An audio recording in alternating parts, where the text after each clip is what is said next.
Rebonjour chez Mediatissimo SBL. Mon nom est Pierre Van Slot. Bonjour Sébastien Lima. Bonjour, bonjour, fondateur de l'ASBL Mediatissimo. Vous allez très bien, monsieur? Oui, ça va bien. Merci, ça va bien. C'est un plaisir de vous revoir ici pour vous poser de nouveau quelques questions au sujet de Oui, la médiation. Ouais, médiation. Et oui, la première question est que oui, on vit dans un temps de crise, après crise au sujet coronavirus, et je vais vous demander, est-ce que la médiation n'est-elle pas la méthode la plus adaptée pour le règlement de conflits en crise de corona? oui, alors ça, c'est une question qui revient assez souvent. Bon, pour moi, je pense que, bon, suite à la crise du coronavirus, pour moi, je pense que la médiation, oui, deviendra un outil incontournable. Ne serait-ce qu'un exemple, je prends, et je pense un domaine qui va prendre beaucoup d'ampleur maintenant, puisqu'il y a eu la crise et maintenant on est en plein déconfinement, c'est tout ce qui est lié à l'administration et on va dire à l'État de manière générale. Et c'est ce que nous on appelle la médiation administrative. Pourquoi? Parce que c'est vrai que bon, avec la crise sanitaire qu'il y a eu et il y a encore des effets maintenant, vous avez toutes les administrations qui travaillent au ralenti. Après, de l'autre côté, vous avez les contribuables. Alors, que ce soit particulier ou entreprise, peu Mhm, importe. C'est sûr que, si vous voulez, la relation qui existe entre l'administration et le particulier peut être compliquée. Plus compliquée qu'avant. Et surtout, il peut y avoir, pour des raisons techniques et matérielles, il peut y avoir des incompréhensions. mhm. C'est pour ça que pour moi, la médiation va prendre tout son sens, on va dire, dans le monde d'après, comme les gens le disent très souvent.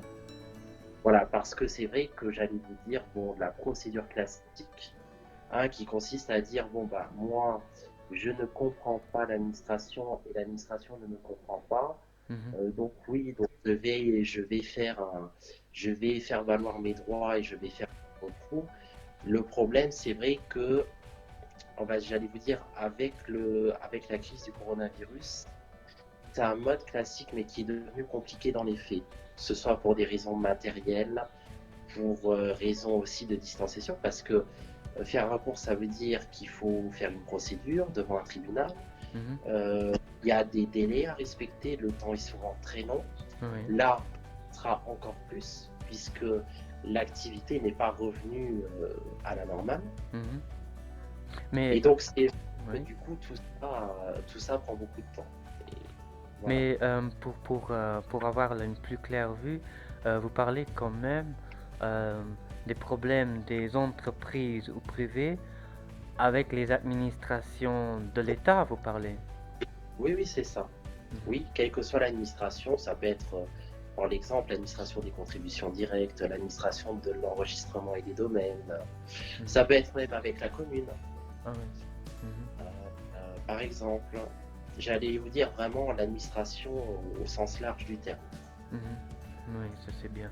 Euh, donc vous avez déjà un peu décrit l'utilité, pourquoi on fait les médiations, mais l'utilité en termes, elle est déjà un peu expliquée quand même, parce que vous venez de décrire des exemples comme avec le bureau de contribution, où les gens ils ne savent pas pourquoi ils ont eu tel et tel problème maintenant, ou tel et tel Et retard. c'est ça. Oui. C'est ça, et en plus de ça, si vous voulez, de toute façon, oui, l'utilité, moi je l'ai déjà un peu expliqué, mais c'est vrai que je pense que la médiation sera beaucoup plus utile qu'elle ne l'était avant. Mhm, Voilà, parce que c'est vrai que maintenant, si vous voulez, j'allais vous dire, en fait, faire des procédures longues et qui sont coûteuses aussi, mhm, parce que je vous prends l'exemple de je vais vous prendre l'exemple de l'administration. Les procédures que vous faites devant un tribunal pour les administrations sont des procédures où il faut de manière obligatoire s'adresser à un avocat. Donc vous avez déjà le coût de la procédure, vous avez des surcoûts aussi liés, ce qui est normal mhm, à l'intervention d'un avocat. Et vous avez après tous les surcoûts additionnels aussi. Et en plus de ça, vous avez aussi le facteur temps. Oui, Voilà, le parce temps, qu'une ouais.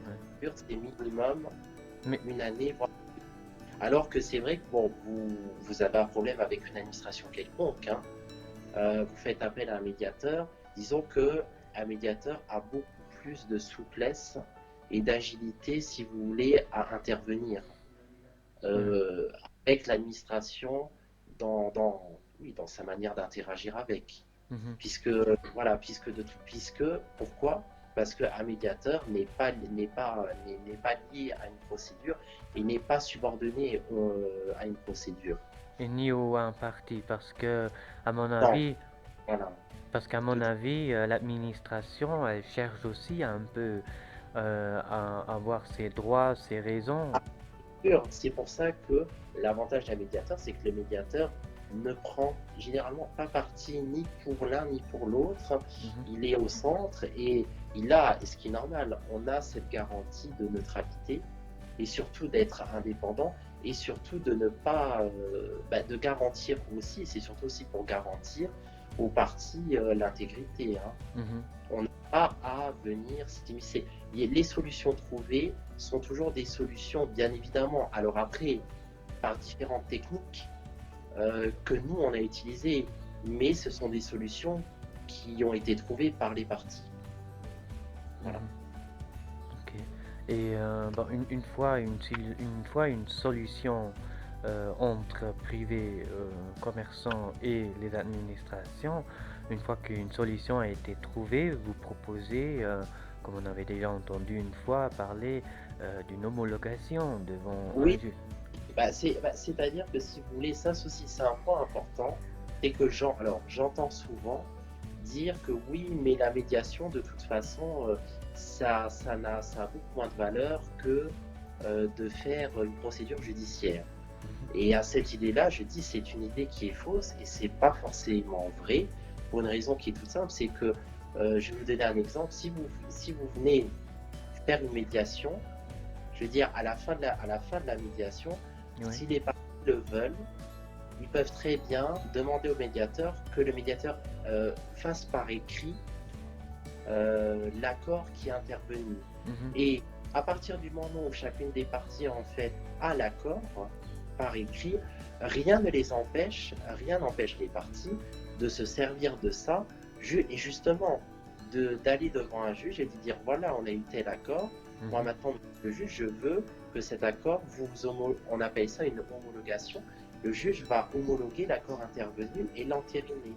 Et ce qui fait que finalement l'accord qui avait été trouvé devant le médiateur, en fait, au final, aura la même valeur qu'un jugement, Oui. puisqu'il est homologué par le juge, et le juge, en fait, va le transformer en jugement, il aura force de loi aussi. Oui.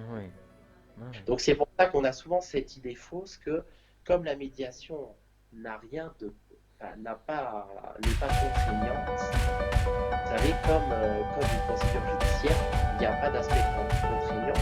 On a toujours l'impression que la médiation ne sert à rien, ça n'est pas vrai. C'est une petite idée. Bah, je vous remercie de m'avoir répondu à ces quelques questions. J'ai peut-être la prochaine question pour la prochaine vidéo, c'est peut-être quelles techniques sont utilisées par un médiateur. Donc, si ce thème vous intéresse, ajoutez peut-être vos propres Oui. questions. C'est un sujet intéressant et si après, si les gens qui écoutent la vidéo ont des questions particulières par rapport à ça, qu'ils n'hésitent pas à poser des questions et je vais répondre avec plaisir, bien sûr. Très bien. Merci pour maintenant, Sébastien Lévin. Merci à vous. Prochaine, jusqu'à dans la prochaine vidéo, n'hésitez pas à liker ou partager.